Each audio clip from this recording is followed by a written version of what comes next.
saw the email, so I was just like,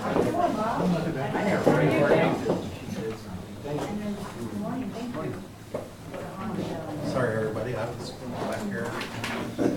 Whatever stuff and lost track.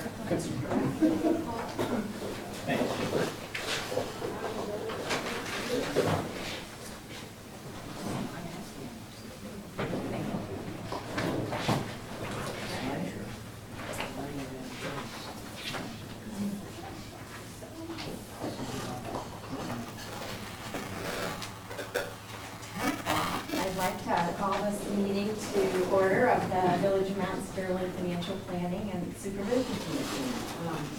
Call the roll. Mayor Martin. Yes. Council President Pro Tempore Timmons. Here. Auditor Hunter. Here. Reverend Moyer. Here. Mr. Thompson. Here. Ms. Yars. Yes. And Ms. Snyder. We have a full roll. Thank you, everyone. Here we have a quorum for sure. Sent to you earlier were the draft minutes from the March 19th meeting of the commission. Does anyone have any changes, corrections on those? I just have one comment, I guess. Okay. When I was reading through it, it was a little confusing to get to the middle of page 2. It talks about, it says, Ms. Snyder voiced the difference from income tax from 1 million to 800,000. I wonder if that should be the decrease in total revenue, because it was, for the budgeted revenue, it was, went down from 1 million to 800-some-thousand from 2018 to 2019. Their budget has always been about that. It was just, their actual came in above, but, you know, they were in the program to collect a lot of delinquents, so we didn't want to bump their budget up to be more, so. Well, let's just clarify that. Just the way that it's worded. Yeah, I know, I kind of wonder where that sounds as well. Okay. Amen. So what would be your suggestion? Just I would just say the difference in total, or budgeted total revenue okay.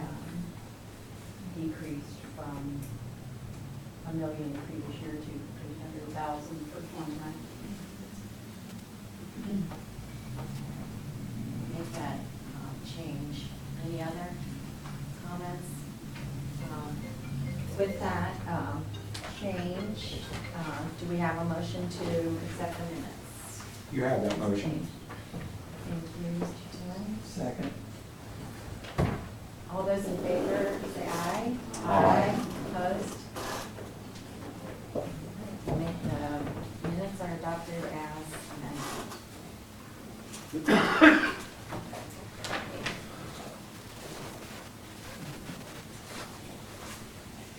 Next item, that we're going to work through on our agenda is financial reports presented by our financial supervisor. Hello. Again, on the first page is the bank rec for the month of May. And just to show that it does tie, they're still tying.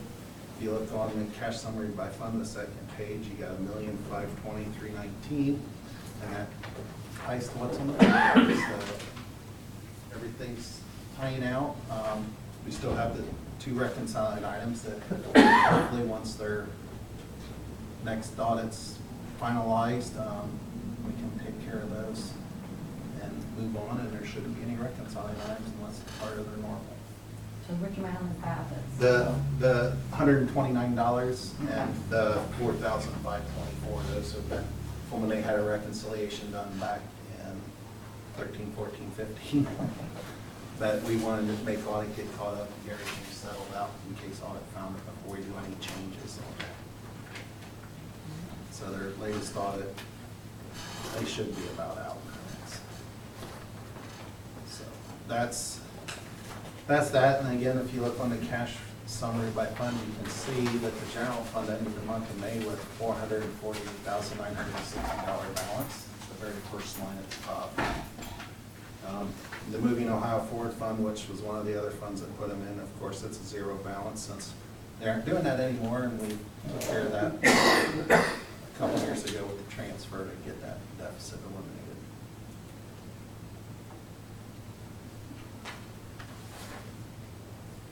So financially, the general fund's doing great. Then the next reports I have, there's no questions over that.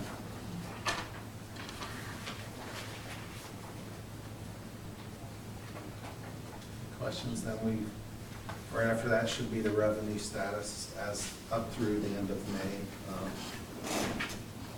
Income tax collections is running above percentage-wise where it should be. We're sitting at this time of the year, it's like 41.6%, they're sitting at 61%. That's a positive.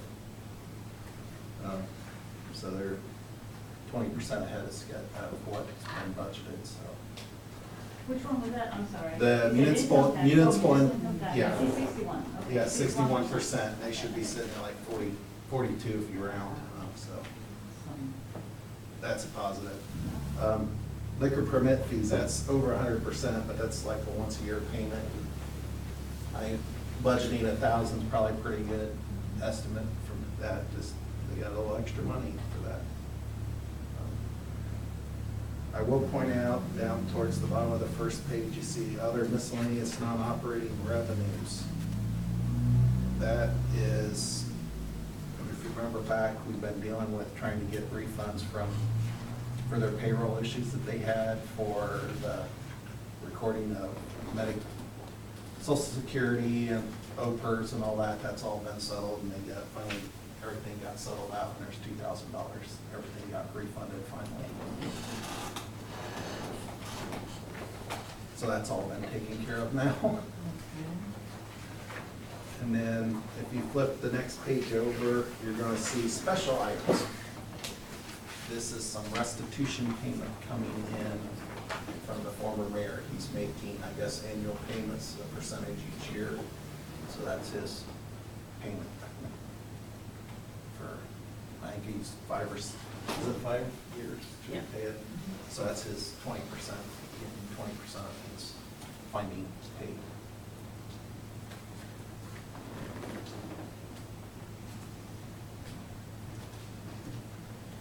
So the next 5 years we'll get this, You should get it This year. $1,100-$1,200 from. and he's the only one Yeah. left? There are others out there that I know they've been submitted to the AG's office and they go through their collection process. If they're late, if they are not paying in accordance with the sentencing agreement, then it probably gets submitted to the AG's office, either through the prosecution section that prosecuted them, or our collections section, and they take collections efforts. But I'm guessing that Jim doesn't want to budget that because you just can't be sure if and when that'll come in. Okay. So, that's, you don't know when, so we aren't going to include that. That's just a. But they will pursue. Just out of curiosity, how many? Are we I talking? want to say there was 3 left, 3 and 3 or 4. about how much money? I thought you said 22. 2,000 for one, around 3,000 for another, restitution on the former mayor. And we'd have to look at it, but Okay. like Dale's saying, I can't remember. I Have can't they made either. any payments for the other two? some have paid it in full of what their findings were. There's others, like Dale's saying, is that it's a collection process. When the original findings came out, there was like 6 or 7, and the majority of them paid. It's just, you got a few that refused, so, yeah. They make you work for it. Yes. Any other questions on the revenue?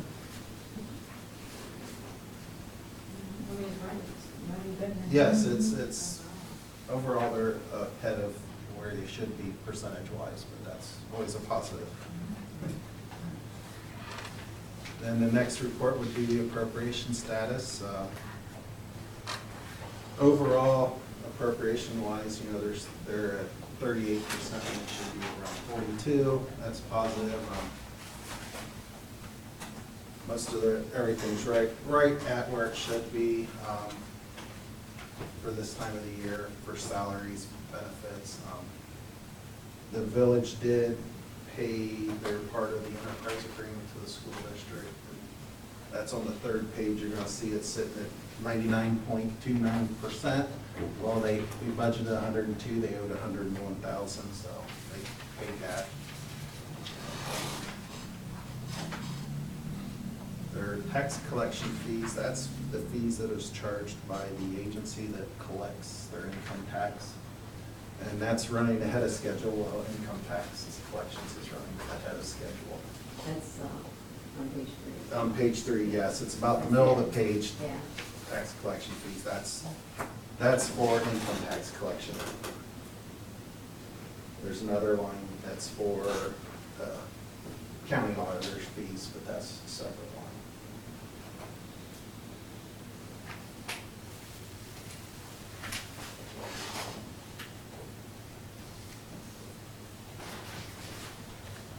Any questions? Do these expenditures, wasn't there a new hire this time? The village administrator, yes, Yeah. the village did hire an administrator, he is, oh,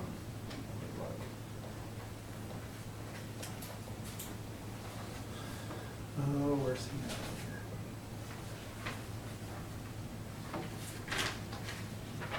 You see the 45, 550? Yes, He's it on should be the first page. 1,700. Oh, there it is, yes, 1,710. yes, very first page at the bottom.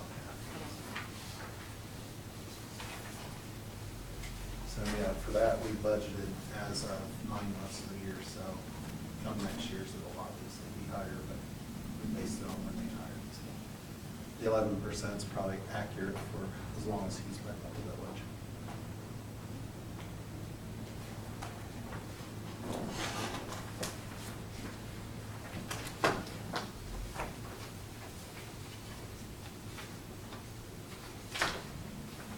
That's it for the.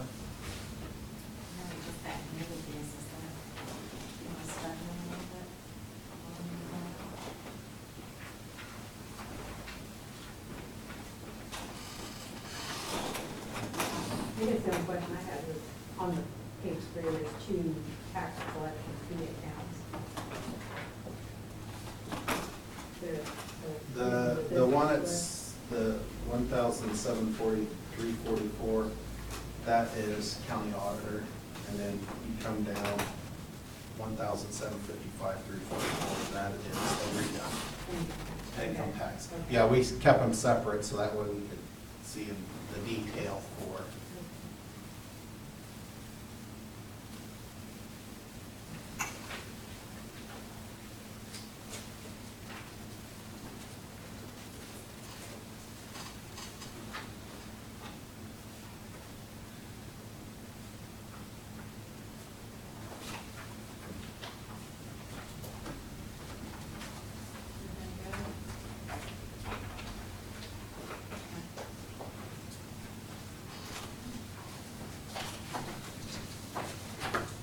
So that's the financial stuff. I will briefly mention that we did meet with the Ohio Water Development Authority at the end of the month, talking about water debt and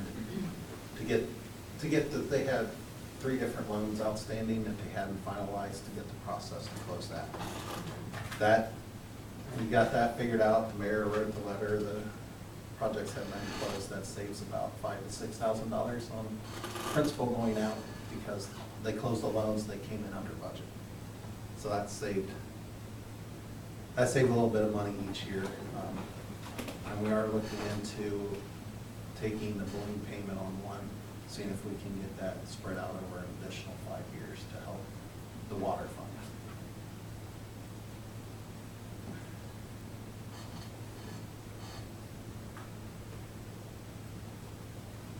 Is that something OWDA then considers separately? Or Yes, the yeah. village formally asked for that? They have not yet, we just got that. We had the meeting and they got their loans reduced, so they reset the payment amount that Courtney has to pay this week, or before July 1st. So they reset what they owe, so they sent new stuff. The amortization schedules have not been finalized by OWDA. She sent me her estimates as of now, so we've readjusted so we can see how that will affect the bottom line of the water fund. And then we're trying to, okay, if we spread out 5 years, the water fund, when we did a little analysis, now has positive balances 5 years out, no negatives, but it's only no way if OWDA approves instead of the balloon payment of 5-year extension of that. But that's a process where the village has to come up with a plan. They submit it to OWDA, the executive board has to meet and approve that, and they said it's a 3 to 4 month process. So hopefully we can get that done before the end of the year, and that'll just make the water fund that much better, at least they'll have the fund balance. When was that balloon payment? 2021. So they've got time, it's just if we can get it set now, just get it done. But if they refuse it, they can come back with a different proposal, but they seem pretty open to do that.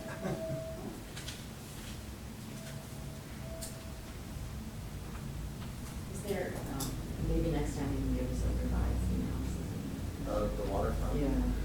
Yeah. Yeah, I'm Or working just, on it. yeah, I mean, yeah, I can work on that for the next time.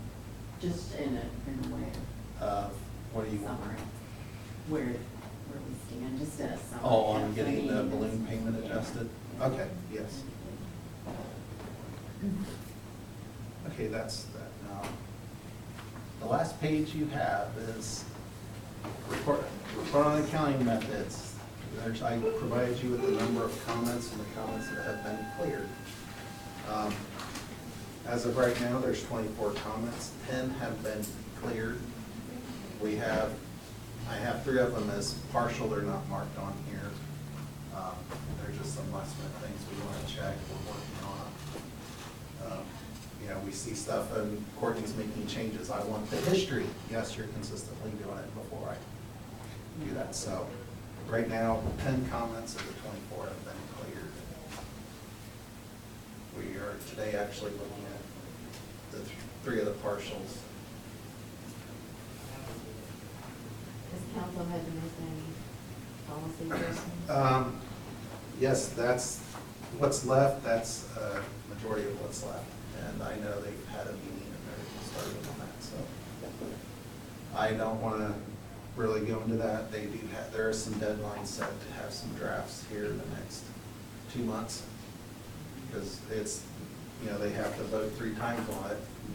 So, let's get them done sooner. Hopefully, maybe by the end of the year, they'll have them all done and in place.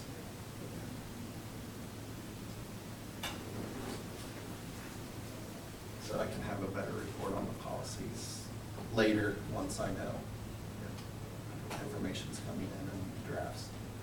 As I recommended that they do the drafts, let them be reviewed first before they just approve. We hate to go back and make multiple changes after it's. I'm just curious how engaged they've been. That's good, about halfway. Yes.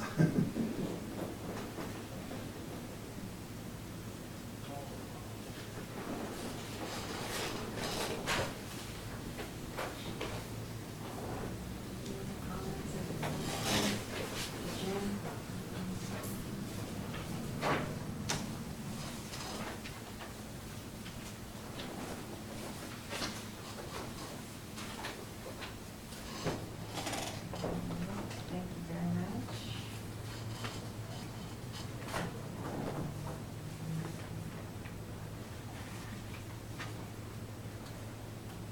We have on our agenda a report from the mayor. Some update you can give us. Well, I don't know about an update, Melissa, but I would like to tell you and the rest of the group where we were at 2 years ago. And we had a council meeting last night. And it's just amazing the turnaround that we've been through because of all your help, especially Jim, and April's not here, but Jim and April, with the help of I can just say my amazing financial officer and my amazing utility clerk, my I've got good help, I've got a good village administrator now. I know the community doesn't know about you people. I try to explain to them what he does and what you all do, and they don't realize the importance of these meetings and what we went through for a couple of years. From where we were at, while people were busy in town stealing our money, they wasn't taking care of what they should have been taking care of.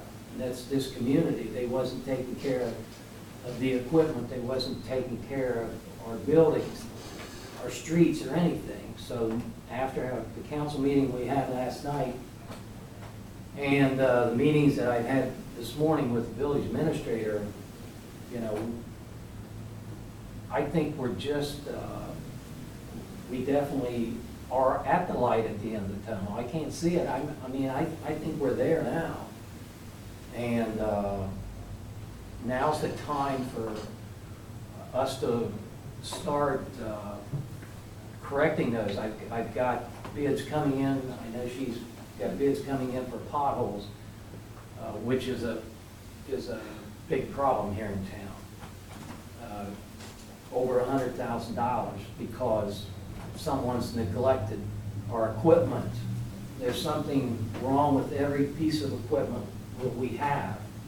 I got the lowdown this morning that I have to start shuttling vehicles into the garage, and of course I gotta make sure that we're covered with a PO and go through the whole process where she'll pay the bill. But I just want to thank all of you for, I know that sometimes you must have thought, geez, I got a good amount of sterling this morning and sit through, but we really do appreciate it. I know we do, and if the community knew what you were doing, I know they would appreciate you all as much as I do. And I just want to thank everybody for what everybody's done and doing up until now. And I can tell an attitude in the community has changed greatly from 6 months ago, you know, with the water increase. And I never went a week that I didn't get Joe Johnson's name thrown up in my face, or the mayor. And that's all turned around now. We're having a festival this weekend. Very few complaints now at the window, when it used to be 8 hours of nothing but complaints. And I know I sit in there for hours, and I don't know how she came back every day, and she worked in there. And she'll tell you, you know, after a couple hours at that window, I want to go home. But the attitude's changed because of you people. And I just want you to know I appreciate it very much. You're welcome. Thank you. That's the hope, when you go into this kind of situation with municipal emergency, that you can bring the community around and they can see it. Exactly. We'll still be here a little while longer, but if we keep the revenues coming and Yeah. the expenditures under control. Right. then- The expenditures are under control. Boy, she and I go at it. We're doing mostly emergency stuff now. It seems like something's always breaking because we had a sewer plant built, and now I guess it's not, wasn't built properly, or wasn't made the way it should have been made, like our new water plant. We have issues out there, and they're expensive issues. It's not like putting a motor in your furnace or your something like that. These are very expensive issues, and I know we're going to butt heads a little bit, because I talked this morning about I'm going to start moving our equipment to a garage to get it repaired, because I cannot have equipment that does not work properly. You can't work efficiently, and I've only got 3 employees, so all my equipment has to be working properly, and the safety comes into play. So I'm gonna have to start shuttling equipment in, getting it repaired. I'm asking now, what's your priority? You know, the lawnmowers that we have, they're several years old, and they're used all summer long, both of them, and they're abused. What's your priority? Do we trade the Kubotas in, which they're used for everything, to get a new Kubota? Do we trade some of the lawnmowers in for a good lawnmower? We have a truck that hasn't run for a valuable piece of equipment out there, a flatbed diesel truck that hasn't run for over a year. And I told him I wanted it out of the garage today. It's going to a garage and get fixed. So do we trade that off? Do we get something else? So I'm kind of setting my priorities with their help, because they're the ones that use it. Because it's the past administrations, I don't know what they were thinking.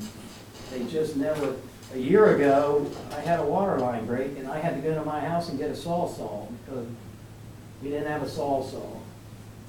And that's unacceptable. Now we're replacing some of the equipment. We bought new drill and sets. We're replacing some of the equipment little by little, and we'll do the same thing with our equipment, our more expensive equipment. You know, it has to be maintained and has to be updated, like the computer in the water department. She's talking to us now about updating that system in there, and it's not going to be a lot of money, but you have to continuously update, or you're going to have issues, and we do have issues.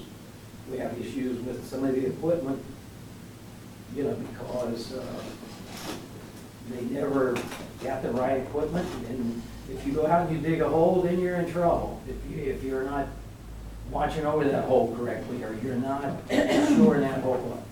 So there's things that we're working on every day, and I know, and it's going to cost us money over the next several years to start updating this equipment, but I think we're going to be fine. We're going to be fine.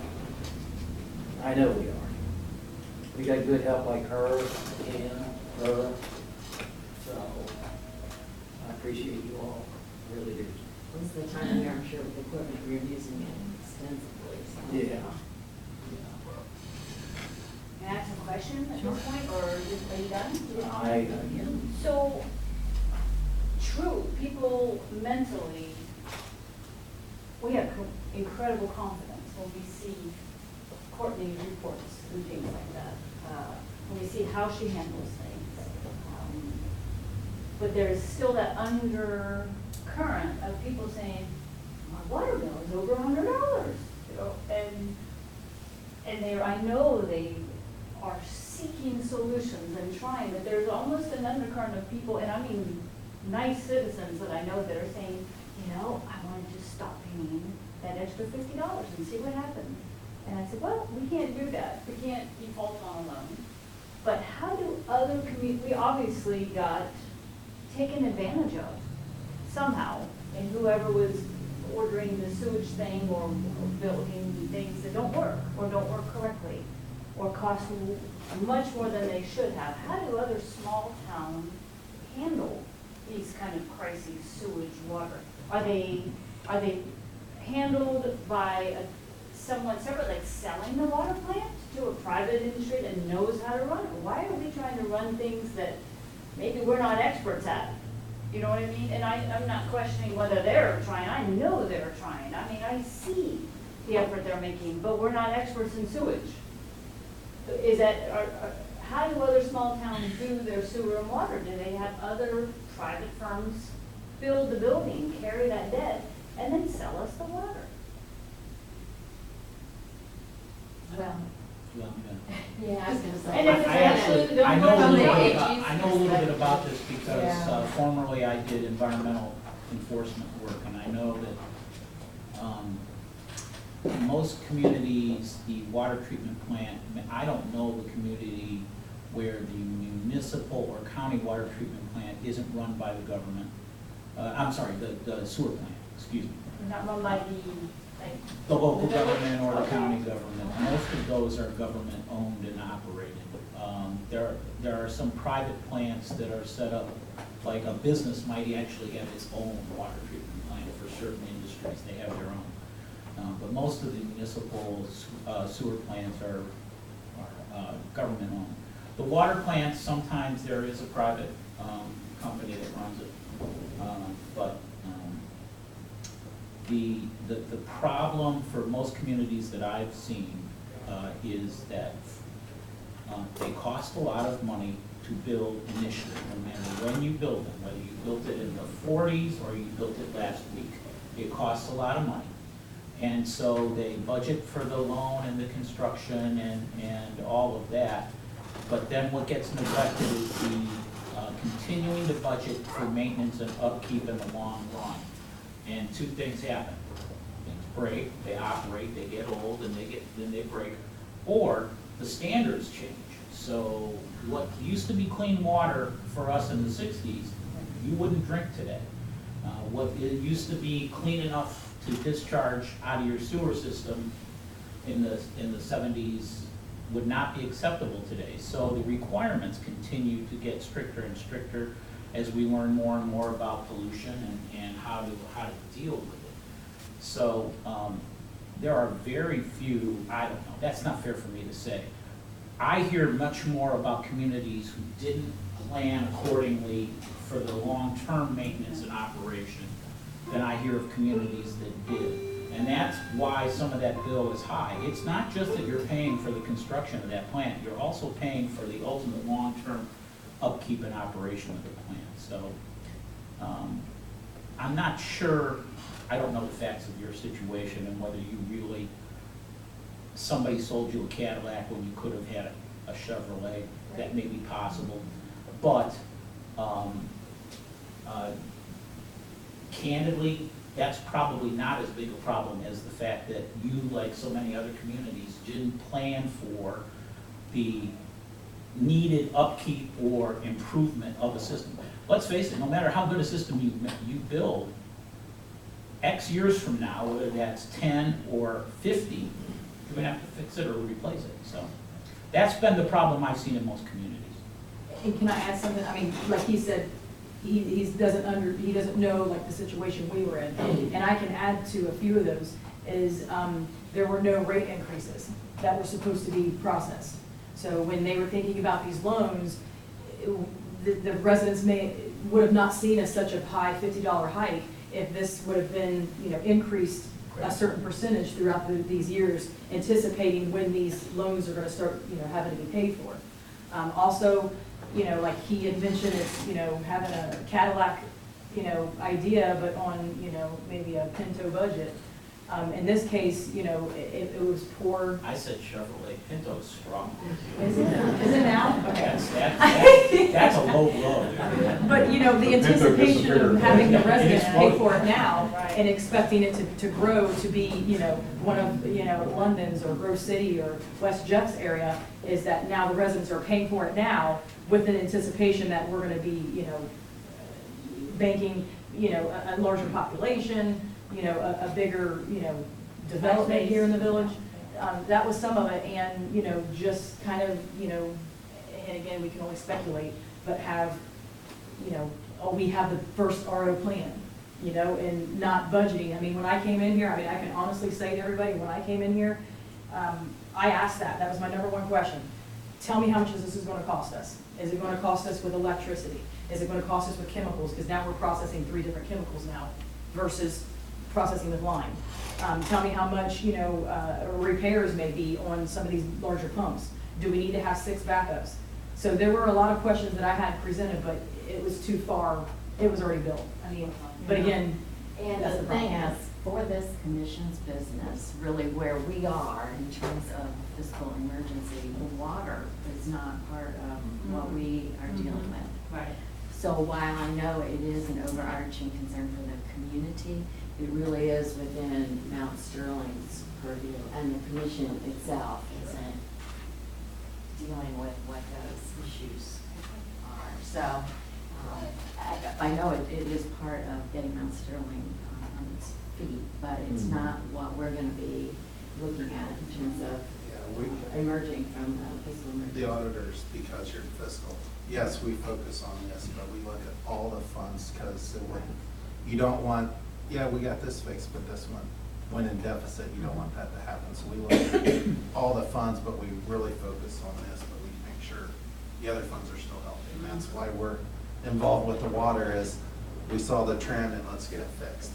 So it's not part of the commission, but we'll keep an eye on it. That's why we're.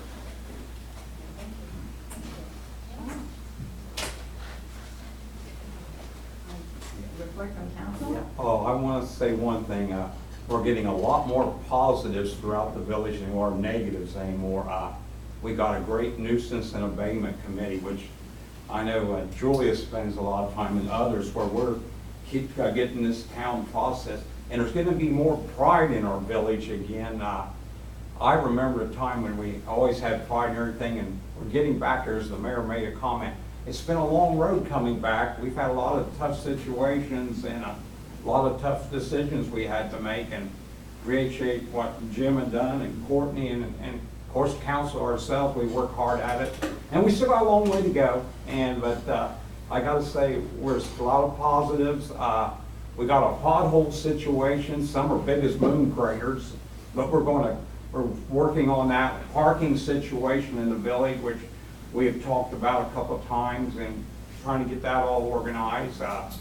And some of the good things we have done, Memorial Day, we opened up, honored our World War II veterans. The mayor was present, Courtney and I, and the American Legion took part. And it was such a good thing to do. We only have one surviving member from WW2 in our community now. And it was a great thing. And my father was one of the men they honored that day, and what his dedication. And now I'm determined my dedication is to this village, to get this village moving forward. So many people want to live in the past. We'll be in special meetings and stuff, and they'll say, well, this happened years, this happened. I said, you got to think about the future. I said, the future is very important. I said, we got to think of what's ahead, not what's behind us. I said, if you think behind, you'll never get ahead. So we're in a positive thing, and we also had Mission Week, which everybody was so proud of their house and cleaned up everything, and I'm just so proud of the village. And also I want to thank Pastor Jay for his dedication. I know he'll be leaving the area soon, and Jay, I appreciate what you've done for the village too, and everything. And I just like what's coming on here, and hearing the reports are getting more positive. Courtney's working hard, and our mayor is always at it, working hard. And as pro temp, it's hard for me. It seems like I'm coming out of the bullpen all the time, but I'm ready. But I just appreciate what we're doing, and we're moving forward. Thank you. Is Jay leaving us? Did you tell what? Yeah, he submitted his resignation. I was gonna say something next, that we are appreciative of the dedication he did to us for 2 years now. But since he won't be a resident anymore, that doesn't fit our statutory requirements. No. So we wish you the best in your new place, and the governor's office is working through the next appointment. Hopefully that'll be in place by next month. Okay, And thank you very much.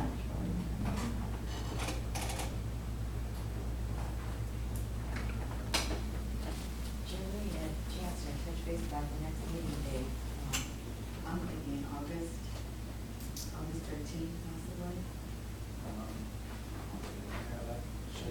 We have training in July 1st of August. August 13th. Give us a couple months to see revenues and expenditures again. That works. We'll plan on that at 10 a.m.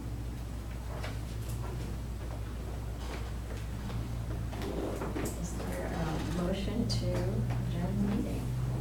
Oh. say aye. Aye. Opposed? All right. Thank you everyone so much. Thank you.